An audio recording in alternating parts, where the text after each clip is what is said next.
La police nationale a étouffé la marche de militants de l'INC ce vendredi 28 mai 2021 à coups de gaz lacrymogènes. Aussi, célébration de la journée mondiale de l'hygiène menstruelle dont le but est de sensibiliser sur l'importance d'une bonne hygiène menstruelle chez les femmes. Enfin, le nouveau sélectionneur des léopards a été présenté auprès du Premier ministre Samalou Kondé le jeudi 27 mai 2021. Grande joie de vous retrouver dans cette grande et nouvelle édition du journal, mesdames, messieurs. Les agents de la police ont dispersé à coups de gaz lacrymogènes la marche de militants de l'INC organisée ce vendredi 28 mai 2021 à Kinshasa pour réclamer l'acquittement de Vital Kamerhe, président national de ces partis politiques. Suivez le détail dans ces reportages de Ginette Pezo et Gianni Menga. La marche pacifique prévue pour ce vendredi 28 mai 2021 par les militants, cadres et sympathisants de l'UNC en vue d'exiger l'acquittement de leur président national Vital Kamerhe n'a pas eu lieu. Pour cause, la police a fait usage des gaz lacrymogènes pour disperser les manifestants.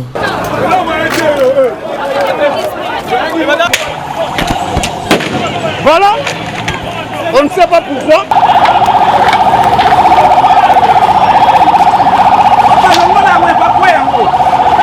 Très indignés, ces manifestants ont déploré le mauvais comportement de la police, aussi longtemps qu'ils détenaient le document de l'hôtel de ville autorisant cette marche pacifique. Une autorisation en bonne et due forme. Tout ça, la marche pour soutenir notre président arrêté, n'a posé à 100 jours. On ne comprend plus rien. Nous avons informé le gouverneur de la ville. Et aujourd'hui, on nous tire à bout.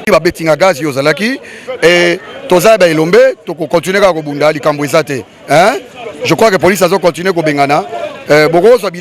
Mais tu continues à sala. Par ailleurs, ces militants demandent l'acquittement de leur leader car il est innocent. Liberté. Aza innocent. Preuve ya culpabilité na ye, totikali komona yango te. Nous sommes venus pour plaider afin que les juges puissent dire le vrai droit et au vrai sens du mot du droit. Nous n'avions pas été satisfaits, nous avons interjeté cet appel. Les juges doivent nous dire exactement qu'est-ce que Kamerhe a fait, qu'est-ce qu'il a détourné, c'est combien qu'il a détourné et pourquoi il est en prison.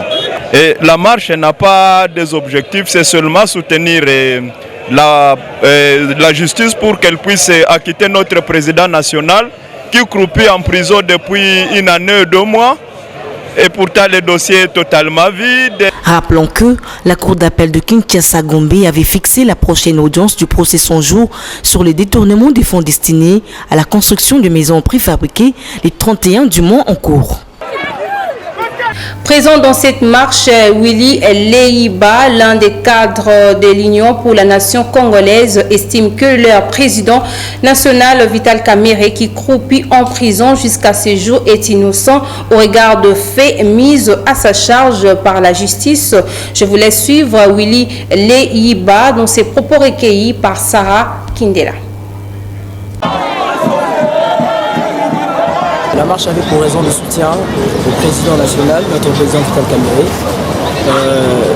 Les jeunes caméristes veulent montrer au président national que nous sommes derrière lui, que là où il n'est pas seul, il a notre soutien et nous sommes dans l'obligation de l'accompagner pendant cette période sombre pour l'apporter assistance. Voilà telle était la raison de la marche. On ne cessera jamais de réclamer son innocence parce que tous avons suivi le procès de la première instance, comment ça s'est déroulé. Et le procès contenait beaucoup d'irrégularités. Dans les événements suivants, on contestait même le verdict. Les événements qui ont succédé après son procès nous a permis à comprendre effectivement que le président était innocent.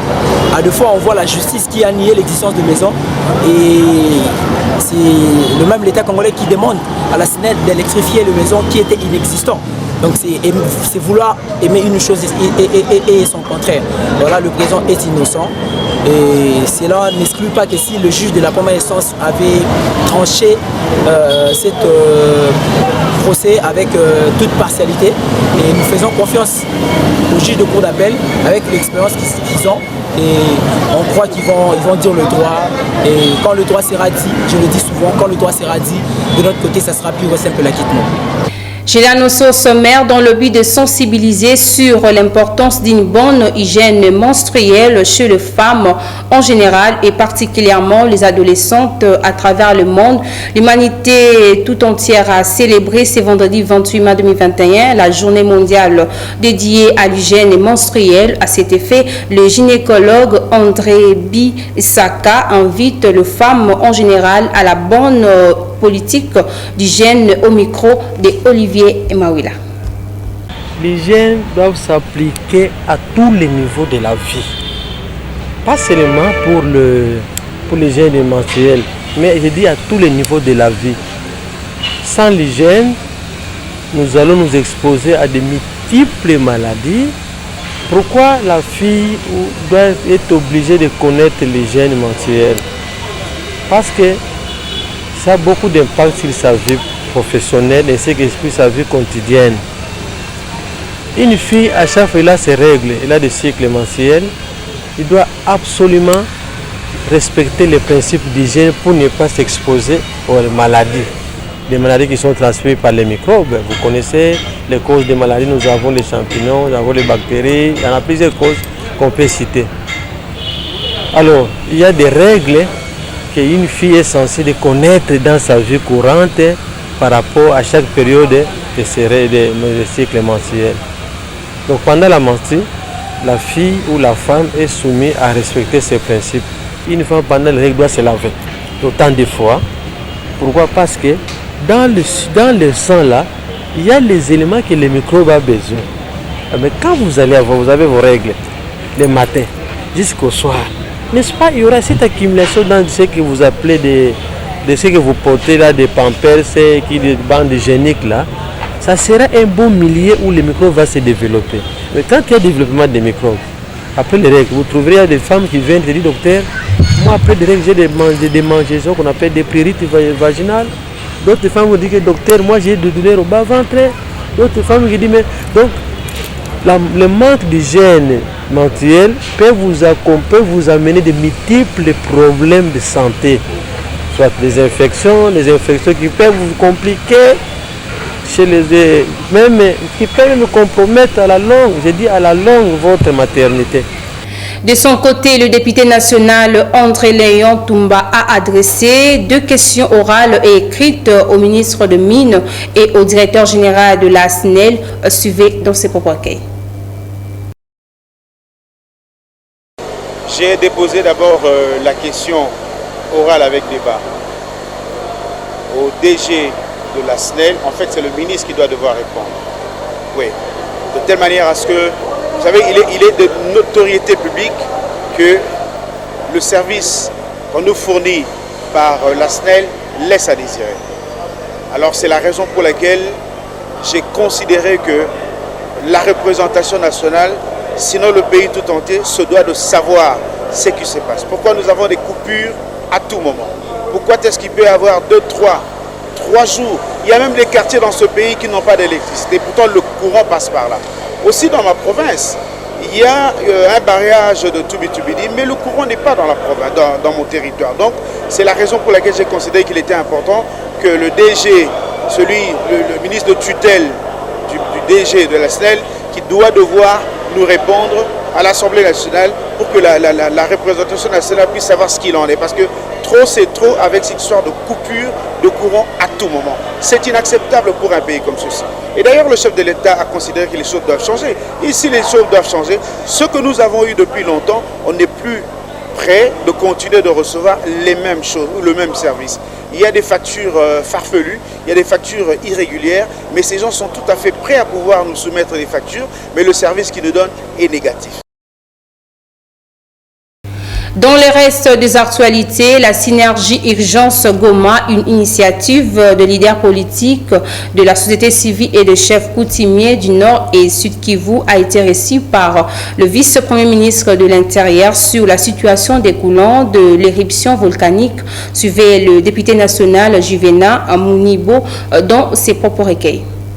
Nous sommes venus voir les vice-premiers ministres, ministres de l'Intérieur et Sécurité, pour nous informer, savoir ce que fait le gouvernement, mais aussi pour proposer quelques pistes de solutions en tant qu'acteurs, parce que nous ne voulons pas croiser les bras, nous voulons participer à la solution.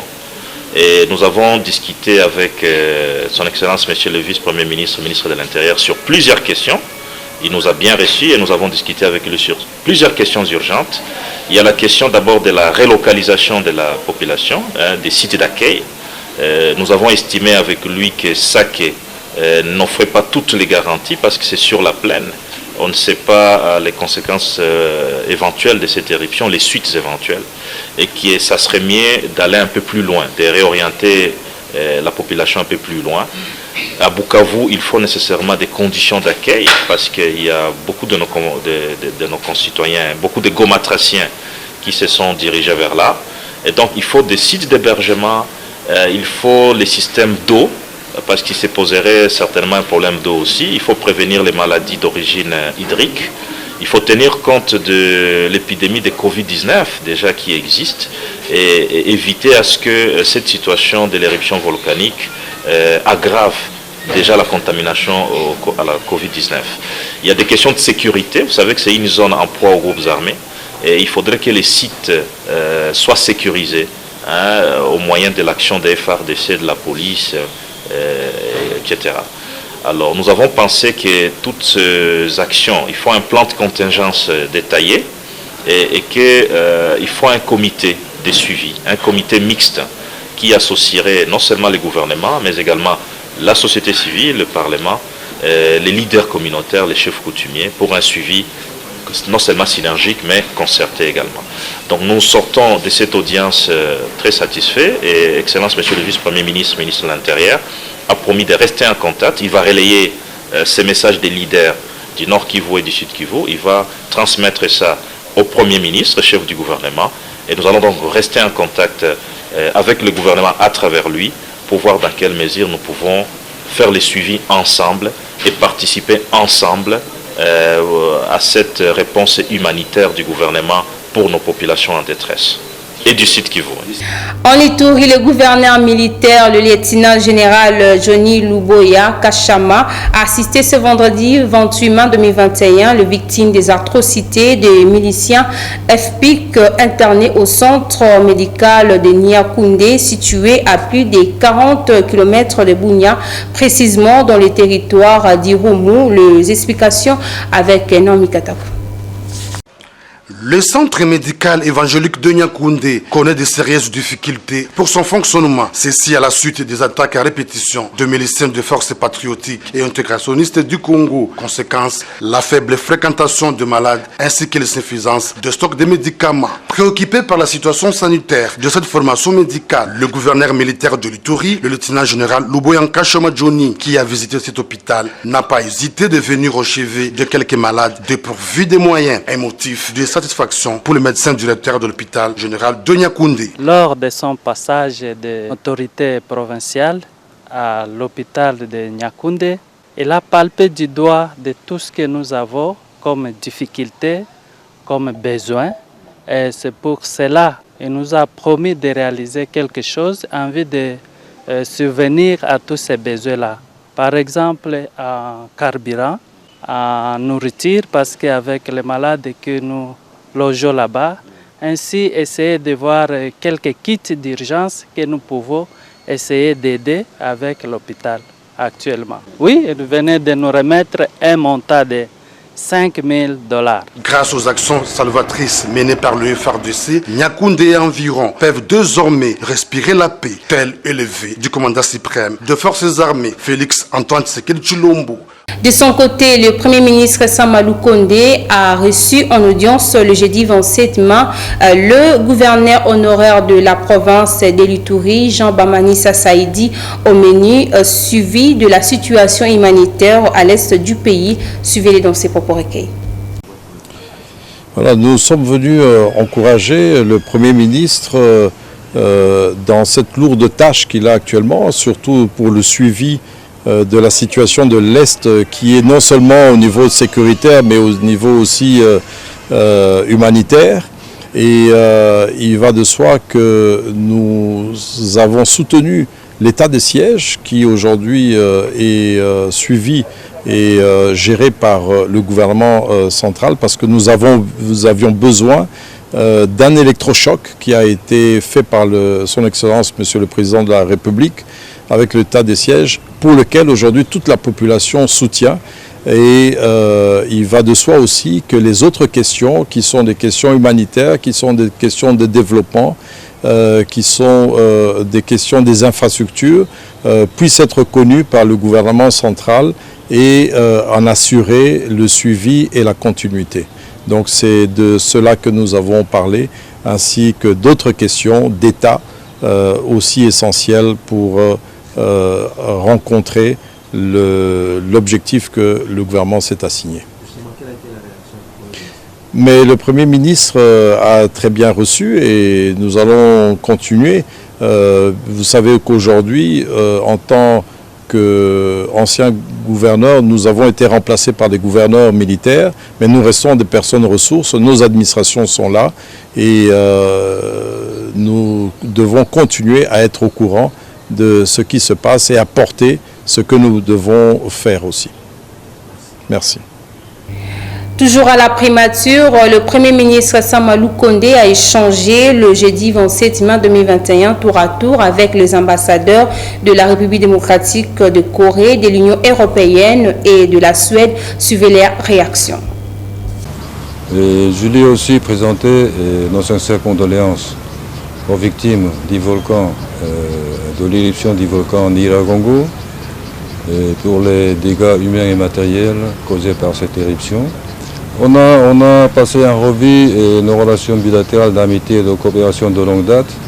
On a discuté qu'on va continuer à renforcer ces relations de coopération dans tous les domaines possibles. Principalement sur la solidarité que nous voulions porter, le message de sympathie que nous voulions porter au Premier ministre, au gouvernement congolais et à tous les habitants de la République démocratique du Congo pour les événements qui se passent en ce moment à Goma.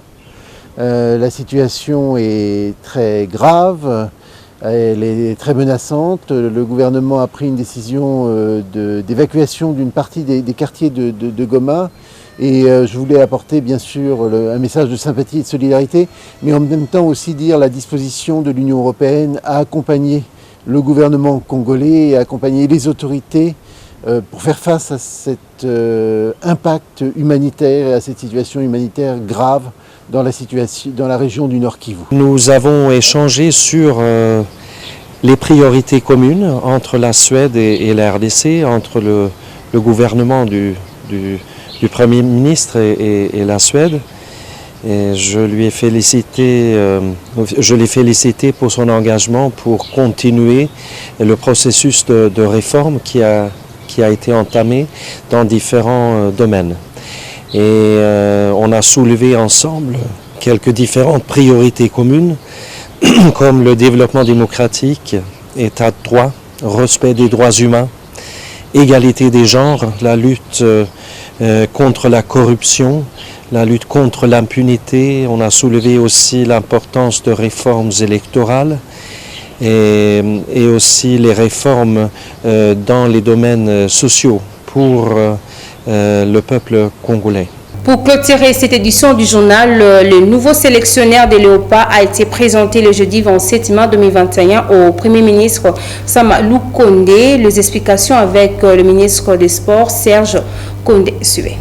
Merci beaucoup. Nous sommes venus, accompagnés de la Fédération congolaise de football, voir le Premier ministre pour présenter le nouvel entraîneur de l'équipe nationale des Léopards, M. Hector Cooper, qui est à ma droite. c'est lui désormais le nouveau coach de notre équipe nationale. Alors il est à Kinshasa, sur le sol congolais, ça fait 48 heures. Et demain, nous allons procéder à différentes cérémonies, notamment celle de la signature de son contrat. Alors avant de signer le contrat, il était nécessaire qu'il vienne d'abord présenter les civilités à l'autorité, chef du gouvernement. Écoutez, la Fédération congolaise de football est très professionnelle, avec à la tête le président Constant Omari. C'est notre organe technique qui a travaillé avec différents experts.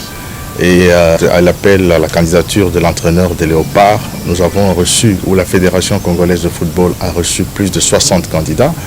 Et d'après les critères ou après analyse, on a trouvé que c'était le coach qui avait un palmarès consistant, pouvant amener notre équipe nationale à retrouver son image d'antan.